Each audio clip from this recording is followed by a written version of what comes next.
Faites le générique, les gars. Ok. 1, 2, 3. Lambda da da da da. Da da da da da da da. Bonjour à toutes et à tous, j'espère que vous allez bien et bienvenue en ce jour, votre jour préféré, le lundi évidemment, pour ce podcast de Comme un lundi de Momentum Jeunesse. On est très heureux d'être avec vous aujourd'hui et on a comme invité Mélodie Acmon. Salut Mélodie. Salut Alan, ça va? Tranquille, stressée? Ouais. Je suis très stressée. C'est ça qui est beau, c'est ça qu'on est venu chercher, on est venu pour le défi, on est venu pour les problèmes. Moi je connais le sujet de la journée, je sais de quoi on va parler et je t'avoue, je suis impatient. Ah ouais? Ouais, bien sûr. Ouais, c'est vrai que c'est une grande première pour moi, je l'avoue. Je raconte pas ça à tout le monde et tout le temps, donc je pense que c'est pour ça que je suis un peu anxieuse à l'idée de me dévoiler comme ça au monde, mais je pense que ça peut peut-être aider certaines personnes. Et qu'est-ce qui t'a... Là, aujourd'hui, on va un peu, si vous avez compris, on va un peu témoigner. Qu'est-ce qui, toi, t'a motivé là à vouloir partager ça? En fait, la thématique... Personne t'a forcé, on est d'accord? Non. Un petit peu, Ben m'a un peu forcé, je l'avoue, mais on va pas le dire trop fort, parce que Ben est dans la pièce.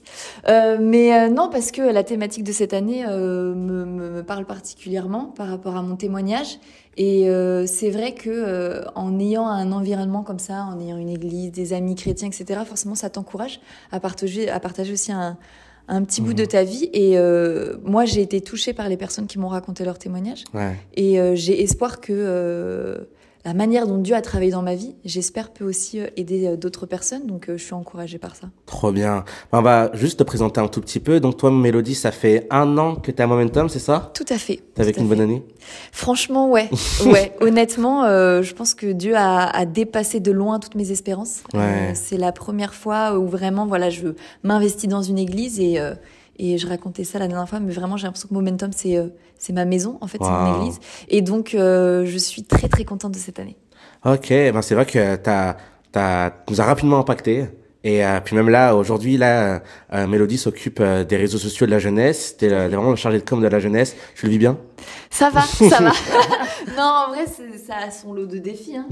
Chaque semaine, chaque jour, avec des nouveaux objectifs. Mais on a une bonne équipe. Ok. On a une bonne équipe et on est très bien encadrés, des gens inspirants et créatifs. Donc, non, en vrai, tout se passe bien. Je suis très contente. D'accord. Ben, dites-vous que si on organise tout ça actuellement, c'est beaucoup grâce à Mélodie. Lorsque vous voyez des posts, c'est beaucoup grâce à Mélodie. Vous pouvez toujours lâcher un petit merci Mélodie à chaque vidéo qui va sortir de la jeunesse. N'hésitez pas, ça lui fera plaisir.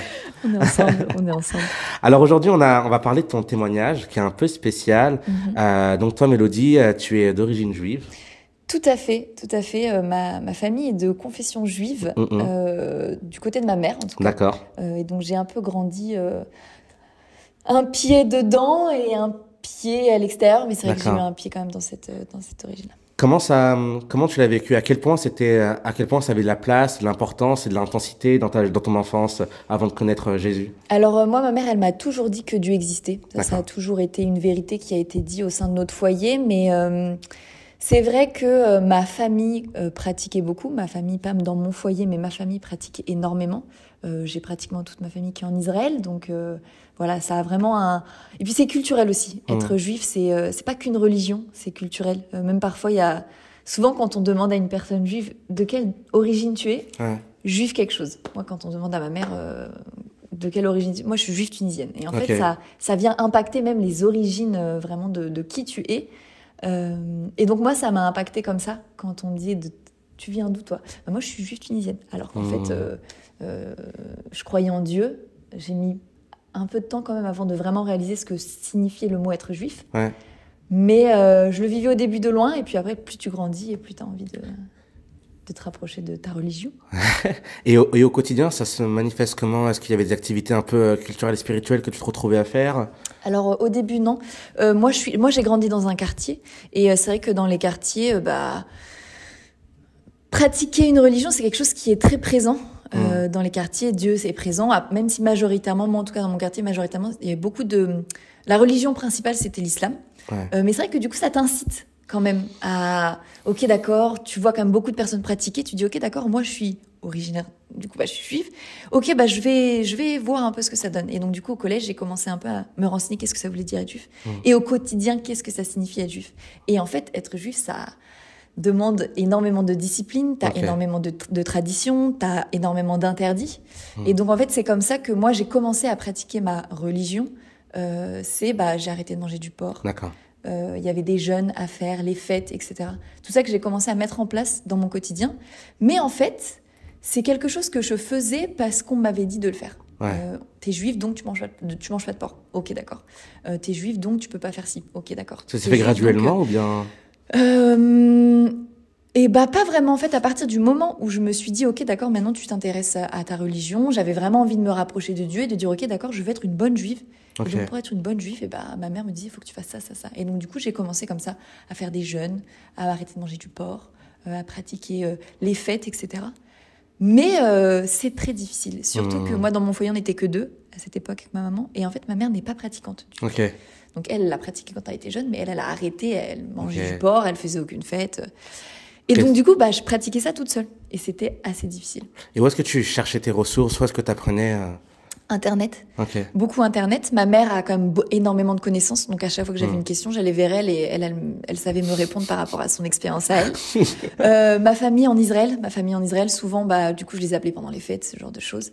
Et c'est comme ça aussi que j'avais des réponses, mais j'avais 13 ans à l'époque. Et en fait, quand on a 13 ans, on n'est pas forcément mature sur tous les points, et donc c'est assez difficile parfois. Donc à 13 ans, tu as entamé ta conversion seule via Wikipédia et YouTube. Ouais, exactement, ouais, c'est ça, exactement. Je lisais des petites pages. En fait, souvent, je me renseignais. Alors, j'avais pas de Torah à la maison, mais du coup, je me renseignais beaucoup avec des extraits de textes. D'accord. Et en fait, c'est là où je me dis, il y avait quelque chose qui manquait, en fait, parce que la parole n'était pas là. Et en fait, je ne faisais que faire ce qu'on me disait de faire, finalement. Et j'avais pas tout ce côté spirituel derrière. D'accord. Et tu avais songé peut-être à quitter la France pour habiter en Israël Jamais. Donc j'ai déjà été en Israël voir ma famille, mais c'est vrai que ça a jamais été dans mes pensées, pas à ce point-là. En tout cas. D'accord. Ok. Et on en arrive au moment fatidique, la rencontre avec Jesus Christ, le gars. En effet, mon gars sûr. Et comment je l'ai rencontré en fait, j'avais une meilleure amie à l'époque, donc Camille, si tu passes par là, merci encore. Donc ma meilleure amie était chrétienne. Et donc en fait, quand j'allais chez elle le week-end, le dimanche, il y avait église. Donc quand je dormais chez elle le samedi, obligatoirement, le dimanche, il y avait église. Prise au piège. Pris au piège. Et en plus, pour être 100% honnête avec vous, qu'est-ce que ça me gavait d'aller à l'église, d'aller entendre des paroles que je ne comprenais pas, de se lever tôt le dimanche, c'était quelque chose, j'étais pas du tout familière avec. Mais en fait, sa famille était tellement là, présente, etc. Et par respect aussi, pour l'accueil que je recevais le samedi soir, je me devais d'aller à l'église. Donc j'allais à l'église le dimanche. C'est comme ça que j'ai un peu entendu la parole. Et en fait, cette famille-là m'a offert, alors je partais, ça m'arrivait de partir en vacances, mais eux m'avaient offert en 2000, il me semble, alors que je veux pas dire de bêtises, je vais pas te sortir d'année parce que je veux pas me tromper, mais ils m'ont invité à un camp chrétien. Ok, d'accord. En fait, sa famille, ça faisait des années que eux allaient dans ce camp chrétien. Et en fait, cet été-là, je partais pas en vacances. Et donc, du coup, ils m'ont dit, tu sais quoi, Mélodie, on t'emmène et tu vas aller dans ce camp chrétien. Alors, Bien joué, très bonne. Quand on m'a dit méthode. camp chrétien, alors moi, j'étais pas du tout familier avec le milieu chrétien. Donc moi, je m'attendais à aller dans un camp avec des nonnes, des prêtres, on allait prier toute la journée. La base, hein. Jeûner. La base.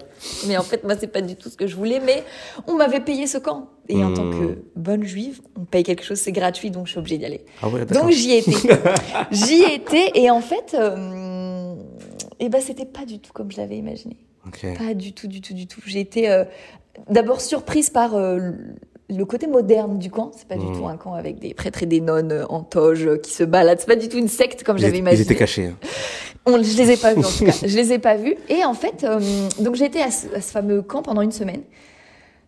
Bon, j'entendais les prêches, j'entendais ce qui était dit, mais je me sentais pas concernée. Parce que, encore une fois, être juif, c'est culturel, c'est qui tu es, c'est dans tes gènes. Et en fait, c'est la mère qui transmet la religion à l'enfant. Ma mère est juive, donc je le suis.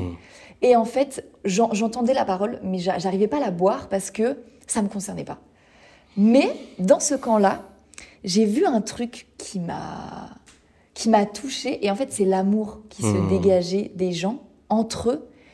Et tous les intervenants, les pasteurs, les personnes, le staff, en fait, ils témoignaient de l'amour de Dieu pour eux.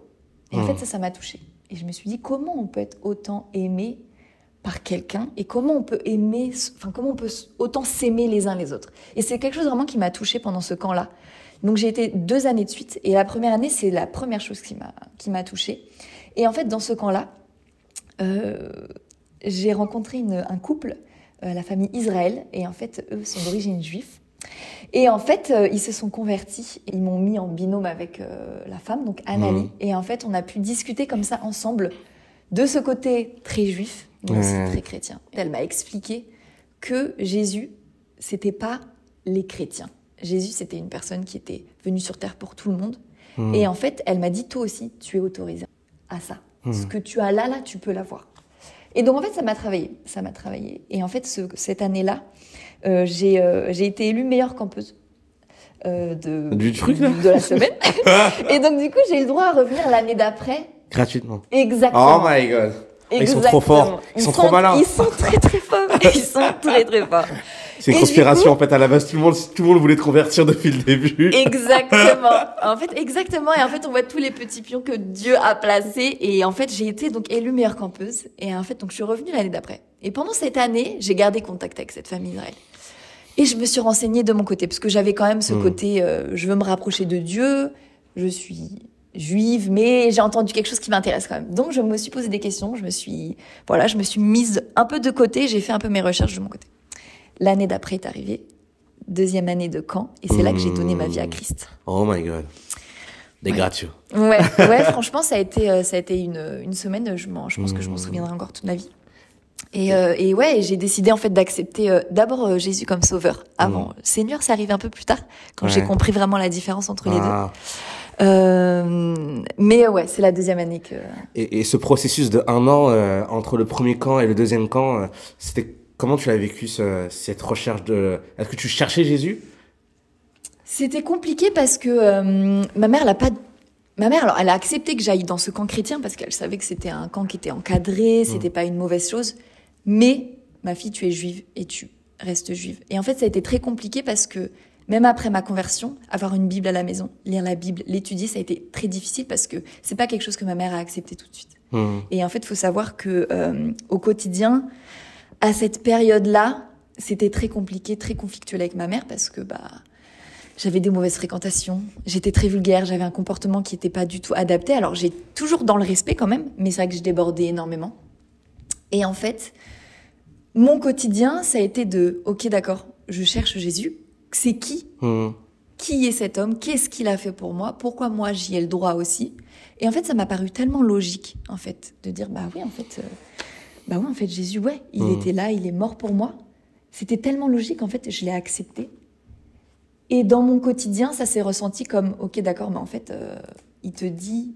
En fait, il m'a pointé du doigt tout ce qui n'allait pas dans mon quotidien. Et la première chose qui a changé dans mon quotidien avec Jésus, ça a été mon comportement, en fait. Ça a été mon comportement, la vulgarité, ce genre de choses qui ont été, en fait, qui faisaient partie de mon quotidien.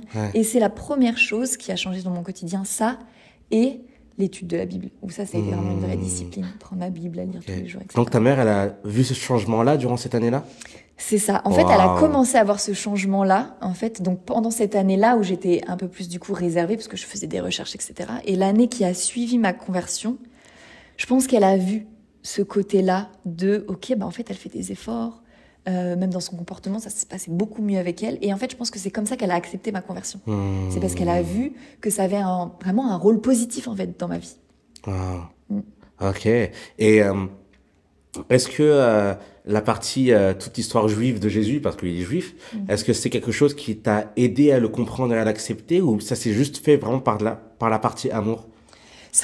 Non, c'est vraiment que la partie amour. En fait, pour moi, c'était tellement logique, en fait, que quand j'ai compris, quand j'ai un peu lu son histoire et un peu compris les choses, en fait, c'était tellement logique pour moi que il soit mort pour moi et qu'en fait, j'ai le droit à ça parce que, en fait, c'est mon Dieu. Qu'en fait, ça a tout changé. Mais c'est vrai que ce côté juif, en fait, c'est vrai qu'au début, ça m'a interpellée parce que je me suis dit, en fait, pourquoi cette famille juive, elle est dans ce camp chrétien ? Parce qu'en fait, c'est pas notre place, en fait. Mais en fait, si c'est notre place, en fait, c'est la place de tout le monde. Et c'est là aussi où j'ai compris beaucoup de choses en fait, c'est pas une religion, en fait. Jésus, c'est pas une religion. Jésus, c'est très spirituel et c'est ton Dieu et toi-même. C'est pas c'est en fait, que tu sois d'origine musulmane, juive, bouddhiste, que tu sois athée, en fait, Jésus, il est descendu pas parce que tu es juif, pas parce que tu es musulman, ou parce que tu es athée, ou parce que tu es malade, ou parce que...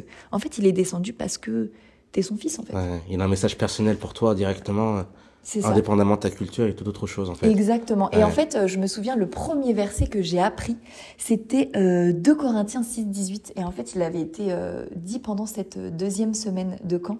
Et en fait, ça dit « Je serai pour vous un père et vous serez pour moi des fils et des filles, dit le Seigneur Tout-Puissant. » Et en fait, ça m'a tellement parlé parce qu'en fait, là, on parle pas d'origine, on parle pas de qui tu étais. En fait, on dit juste que tu es mon fils, tu es ma fille. Et c'est ça qui m'a touchée. C'est cet amour qu'il y a et qui englobe en fait toute ta personne. Et c'est qui tu es. Dieu, il t'aime. Et peu importe d'où tu viens, peu importe d'où tu es. Et en fait, c'est ça qui m'a touchée. D'accord. Tu peux être n'importe qui. Et en fait, tu peux être touché par Christ. Et tu t'es converti. Ensuite, c'était quoi les choses qui sont passées après? Comment ça s'est... je suppose également qu'il y a eu un changement en toi, mais par rapport à ta culture juive, par rapport à toutes les petites traditions que tu avais, les petites choses, comment ça a changé? Qu'est-ce que ça a changé? Alors c'est vrai que c'était un peu compliqué parce que du coup j'avais pris cette habitude. En fait, les traditions étaient devenues des habitudes dans mon quotidien. J'ai vite abandonné tout ce qui était jeune. C'est vrai que... Alors je suis... alors c'est que vous ne le voyez pas, mais je suis quelqu'un d'assez fin. Je suis pas très grosse, je suis même voire maigre. Et donc du coup pour moi les jeûnes c'était très éprouvant. En fait, physiquement, jeûner, surtout que je jeûnais... Ça n'avait pas du tout de côté spirituel. Déjà, me priver de nourriture physiquement, c'était très difficile. Et en fait, ça, je l'ai abandonné avec plaisir, pour être honnête, me dire, ok, d'accord, j'abandonne ça. Le côté vraiment qui m'a le plus, qui était très difficile, c'est de plus dire que j'étais juive, mais en fait, que dire, en fait, je suis chrétienne. Ça a été très, très difficile au début, de le dire à voix haute. Encore aujourd'hui, ma famille en Israël, tous ne sont pas au courant parce que, forcément, ça amène beaucoup de conflits. Mais ça a été très difficile. Et remanger du porc. Ça a été difficile aussi parce que, en fait, j'avais pris cette habitude d'arrêter de manger du porc. Et en fait, c'est vrai que c'est quelque chose qui se... Tu manges pas de porc, donc on sait que soit t'es musulmane, soit t'es juif. En fait, c'est vrai que c'est comme, ça fait un peu partie de ton identité. Tu manges pas de porc, en fait, c'est des actions qui justifient un peu ta religion. Et en fait, ça a été très difficile. Et en fait, c'est les deux choses qui ont été dures pour moi. Et en plus, ça a été, ok, en fait, tu lis la Bible et puis la Torah. Et en fait, c'est très psychologique. Et c'est, ok, tu ouvres ta Bible et tu n'ouvres plus que la Torah. Il n'y a pas que la Torah, t'as tout un livre derrière qui s'ouvre à toi.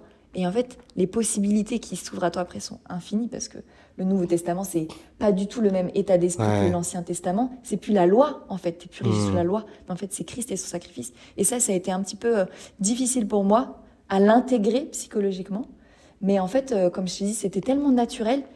En fait, j'embrassais tout ça. J'étais tellement contente, en fait, de ça, que je me dis, ok, d'accord, vas-y, c'est parti, let's go. Et t'avais déjà lu beaucoup la Torah avant de te convertir? Je l'avais jamais lu en entier, jamais.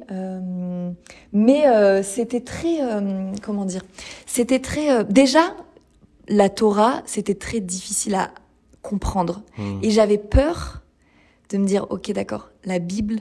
Là, c'est un autre chapitre qui s'ouvre, ça va être encore plus difficile. Déjà que la Torah, t'as du mal à la comprendre avec toutes les interdictions et tout. Et en fait, ça s'est fait petit à petit. J'ai mis du temps avant d'avoir cette habitude de lire, de comprendre. Rien que déjà de lire la Bible et l'étudier sont deux choses différentes. Et en fait, ça aussi, c'est une notion que j'ai appris beaucoup plus tard. Lire ta Bible et l'étudier au quotidien, c'est quelque chose de différent. Durant l'année, entre les deux camps, tu lisais ta Bible ou tu l'étudiais? Je lisais ma Bible. Ok.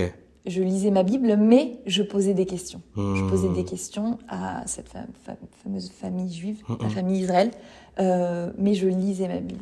Et ce qui a été aussi, ce qui est venu beaucoup, enfin ce qui est quand même venu plus tard, c'est l'environnement chrétien. En fait, j'avais pas d'environnement chrétien. Donc, c'est que les premières années de conversion, je la vivais toute seule. J'avais ma meilleure amie qui, le dimanche, elle allait à l'église. Donc, moi, ça, c'était impossible d'aller à l'église. Donc, du coup, elle me prenait des notes du message et après elle me les envoyait. Donc c'est comme ça aussi que j'ai commencé à étudier la Bible. C'est grâce aux messages qu'elle m'envoyait tous les dimanches. En fait, elle me disait, voilà, en gros, c'était ça le message. Le pasteur, il a parlé de tel passage. Voilà ce qui en découlait, les questions, etc. Et en fait, c'est comme ça que j'ai compris, en fait, lire la Bible et l'étudier, ce sont deux choses différentes. D'accord. Et comment tu vivais avec, par rapport à ta famille, parce que là, tu te considérais donc chrétienne à ce moment-là, Vas-y, raconte-nous. Comment ils l'ont vécu, comment ils l'ont ressenti. C'était assez compliqué, ça a été un peu conflictuel avec certaines personnes parce qu'ils comprenaient pas. Alors, je connais ma famille, mais en fait, ils sont pas intégrés dans mon quotidien. C'est une famille qui reste très lointaine. On prend des nouvelles de temps en temps, mais c'est pas une famille proche. Et en fait, je pense que ça m'a aussi beaucoup servi le fait qu'elle soit loin et qu'elle soit pas vraiment dans mon quotidien. C'est qu'en fait, elles ont pas vu ça tout de suite. Et donc, moi, j'ai eu le temps de m'ancrer dans mes convictions, ma foi, avant de les confronter à tout ça. Et alors c'est vrai que j'en ai pas parlé de ça, mais donc ça c'est ma famille biologique qui est juive, mais en fait j'ai une famille adoptive qui elle ne croit pas du tout en Dieu. Genre vraiment Dieu c'est des athées plus vraiment Dieu n'existe pas. Et donc en fait eux, mais après ça ce serait je pense un autre témoignage. mais ça aussi ça a été difficile parce que en fait j'avais ce côté juif qui était très difficile à intégrer. Donc, elle s'est convertie maintenant, elle croit en Jésus, alors que nous, on est toujours en train d'attendre le Messie. Et d'un autre côté, t'as la famille qui ne croit pas du tout en Dieu, mais par contre, cette famille-là, elle est ancrée dans ton quotidien. Donc, au début, j'ai caché cette foi-là. Mon quotidien, je l'ai caché parce que j'étais pas assez forte, j'avais pas assez d'arguments pour faire face à toutes leurs questions et tout ça. Aujourd'hui, je peux dire que tout ça, ça a changé. Mais c'est vrai que ça a été très long. Et en fait, mon quotidien était rythmé par tu le caches, mais en même temps, il faut que tu vives ta foi, il faut que Jésus t'appelle, en fait. Quand Jésus t'appelle, il faut que tu y ailles. Donc, Tu disais alors que tu étais chrétienne ou tu disais juive chrétienne? Alors, j'étais juive messianique. En fait, c'est un terme qui est utilisé. Donc, juif messianique, en fait, c'est les juifs qui ont accepté Jésus comme Messie. Et en fait, au début de ma conversion, j'avais toujours un peu ces traditions juives. Et donc, en fait, je me considérais vraiment comme juive messianique. Et psychologiquement, c'était moins dur de dire juive messianique que chrétienne, tout de suite. Aujourd'hui, j'ai abandonné toutes les traditions juives. Donc aujourd'hui, je peux me dire que je suis chrétienne, même si ça nous enferme dans une case et que ça reste une religion, alors que pour moi, c'est plus une relation avec Dieu et Jésus. Au début, j'étais juive messianique et aujourd'hui, je suis complètement chrétienne. Et tu restes juive quand même. Qu'est-ce que ça change dans ta lecture de la Bible, dans ta lecture de la parole, ta compréhension de Jésus? Parfois, j'ai l'impression d'être spéciale aux yeux de Jésus. Je sais pas si je peux dire ça comme ça, mais tu peux. J'ai l'impression d'être spéciale et en plus, c'est vrai que j'avais pas cette notion-là parce que le début de ma vie chrétienne, je l'ai vécu seule. Et en fait, j'avais pas encore tout ce background des juifs, de tout ça. Et en fait, c'est en intégrant l'environnement chrétien. Et en fait, c'est les chrétiens qui m'ont fait comprendre qu'en fait, étant juive au début et s'être convertie, c'est un beau témoignage. Mais moi, je l'ai pas du tout vécu comme un beau témoignage. Pour moi, c'était quelque chose de naturel. Et pour moi, Jésus, c'était pas une religion. Donc, en fait, pour moi, c'était pas... Et en fait, c'est en ayant un environnement chrétien qui m'ont fait comprendre qu'en fait, étant juive, c'est quelque chose. Mais en fait, dans ma lecture de la Bible, je me sens pas... Je sais pas si vraiment ça a un impact particulier. Après, c'est vrai que ça me touche aujourd'hui quand je vois le monde juif, ça me touche énormément parce que je me dis qu'ils sont dans l'attente encore, alors qu'en fait, il est déjà là, il est déjà arrivé. Donc forcément, ça me touche et parfois ça me peine. Mais je suis pas sûre que dans ma lecture de la Bible ou dans la connexion que j'ai avec Jésus, je suis pas sûre que c'est un impact. D'accord. T'as pas un reçu différent. Pour toi, c'est juste Jésus qui est venu te chercher toi directement, en dehors de ton identité, ta culture et ta communauté. Totalement. Ok. Waouh. Mélodie, trop stylé. On va pas rentrer dans des discussions trop cheloues, mais je sais qu'actuellement on est dans une période un peu compliquée et je pense qu'évidemment ça t'affecte beaucoup. Si t'avais une chose à dire par rapport à tout ça de manière simple, en tant que chrétienne aujourd'hui, qu'est-ce que tu voudrais dire? C'est vrai que c'est très compliqué et ça même avant, étant plus jeune, j'ai toujours été moi-même confrontée personnellement à ce conflit qu'il y a aujourd'hui dans le monde, qui existe depuis déjà des années.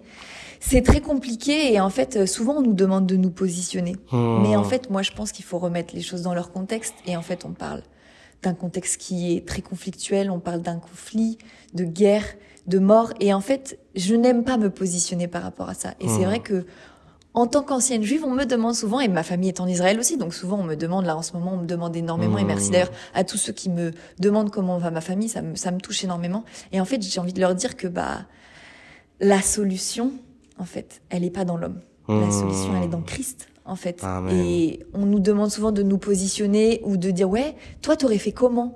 Toi, pour qui tu es? En fait, moi, mon identité, elle se trouve pas dans ce qui se passe dans ce pays. Et je sais pas si vraiment je réponds à ta question, mais vraiment, je vous incite et je vous pousse à... C'est vrai il faut savoir ce qui se passe là-bas. C'est important de se tenir au courant, d'avoir vraiment les enjeux de ce conflit, mais il y a tellement plus derrière. Amen.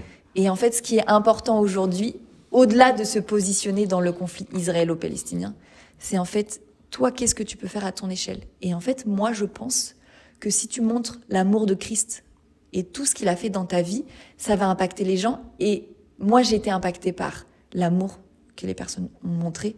Et moi, aujourd'hui, je montre l'amour à d'autres personnes et je suis convaincue que l'amour que Dieu a pour moi, ça a touché des personnes autour de moi. J'en suis convaincue, les personnes qui soient chrétiennes ou pas. Et en fait, je me dis que c'est une chaîne, en fait. Et si tu montres comme ça cet amour de Christ, en fait, je me dis que peut-être c'est ça la réponse, en fait. Et que les gens vont voir que la réponse, c'est Jésus et pas autre chose. Amen. Yes, tu l'as dit, c'est un message personnel avant tout. C'est pas un message qui est lié à une communauté, à une personne, à un groupe d'individus. C'est avant tout Jésus qui vient te parler à toi, qui vient de faire de toi son enfant. Et quand on oublie tous les conflits de communauté, et qu'on se rappelle qu'on est avant tout un être humain sur terre, une brebis égarée qui a besoin de retrouver le bon berger, à ce moment-là, le message change complètement et on prie pour ça. Je te remercie, Mélodie, pour ton super témoignage. C'est trop cool. J'ai plein de questions à poser que je poserai en dehors du podcast, mais j'ai les bonnes bases et vous les avez aussi pour en poser si vous avez envie. N'embêtez pas trop quand même. Elle travaille beaucoup. Mais merci, Mélodie. Merci pour ton courage. Merci à vous. C'est vrai que c'était un peu, c'est très personnel. C'est très, très personnel, mais je suis très contente de l'avoir fait avec toi, Alan. Merci beaucoup de m'avoir guidée pendant cet épisode de podcast et peut-être qu'on aura un épisode 2 avec la suite, peut-être. Trop cool, carrément, je suis trop chaud. Je vous remercie les amis, merci de nous avoir écoutés. N'hésitez pas à vous poser vos questions en commentaire, on fera ce qu'on peut pour y répondre. On se retrouve la semaine prochaine pour le prochain podcast de Comme un lundi, votre jour préféré. Soyez bénis les amis et on se retrouve pour une prochaine réunion jeunesse. Bis.